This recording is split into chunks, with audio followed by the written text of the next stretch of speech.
وسلم خيركم من تعلم القرآن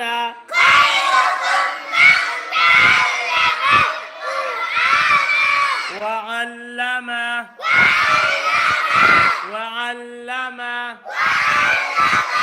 এই তো সবাই শুনতে পারতেছে মাশাআল্লাহ।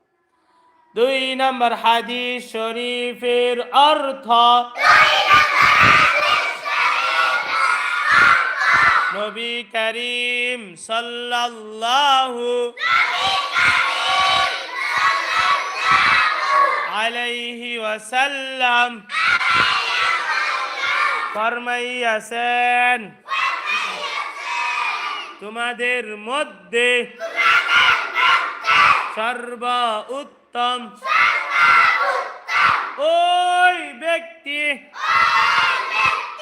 যিনি কুরআন মাজিদ শিক্ষা করেন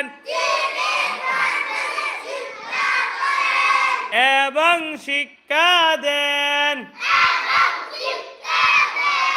3 নম্বর হাদিস